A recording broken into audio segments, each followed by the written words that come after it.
भारतवर्ष एक विशाल देश है जिसकी जनसंख्या 1981 की जनगणना के अनुसार 68 करोड़ से अधिक है।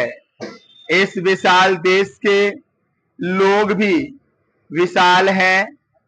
इतने बड़े देश में भाषा, रीति रिवाज, जात पात, संप्रदाय के आधार पर समाज के विभिन्न वर्गों में थोड़ा बहुत मनमुटाव अथवा भेदभाव होना स्वाभाविक ही है।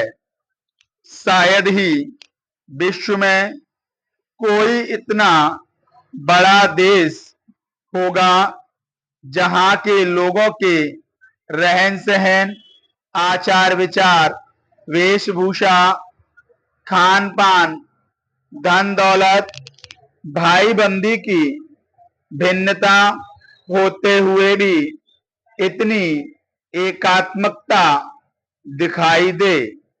सचमुच अगर यह कहा जाए कि यहाँ विभिन्नता में एकता है तो कोई अत्युक्ति नहीं होगी। इसका मुख्य कारण यह है कि भारत एक धर्मनिरपेक्ष राज्य है। यहाँ पर सभी नागरिकों को समान अधिकार प्राप्त हैं। भाषागत, जातिगत, वर्णगत भेदभाव किसी के साथ नहीं किया जा सकता है। इसके अतिरिक्त नागरिकों के मौलिक अधिकार हैं जिनका हनन किए जाने पर नागरिक न्यायालय में रिट याचिका दायर कर सकते हैं। हिंदू, मुसलमान, सरकारी, गैर सरकारी या सिख, ईसाई सबको एक ही मत देने का अधिकार है। सबको यह अधिकार है कि वह उच्च से उच्च पद के लिए किसी भी स्थान से चुनाव लड़ सकता है। यहाँ के समस्त नागरिकों को सामाजिक, आर्थिक और राजनीतिक न्याय प्राप्त है तथा अपने विचारों की अभिव्यक्ति, विश्वास, धर्म और उपासना की स्वतंत्रता है। संघ और राज्यों की सेवाओं के लिए संघ लोक सेवा आयोग तथा लोक सेवा आयोग स्थापित किए गए हैं।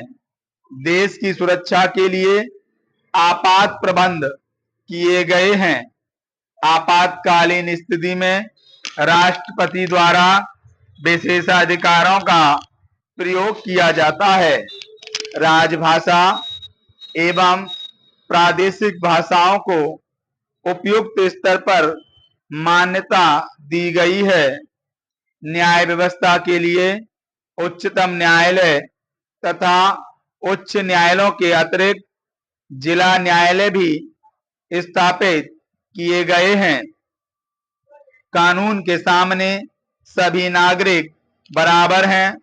हमारे संविधान में लिंग भेद, रंग भेद अथवा वर्ण भेद के लिए कोई स्थान नहीं रखा गया है।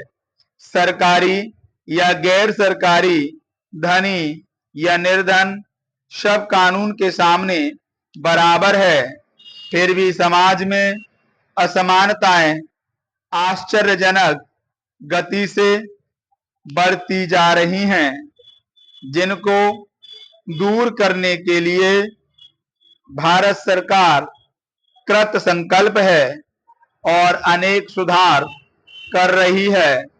किंतु इन सभी सुधारों और कानूनी अधिकारों के बाद भी समाज में बढ़ते असंतोष का मुख्य कारण बढ़ती हुई जनसंख्या है, जिस पर रोक लगाना जरूरी है।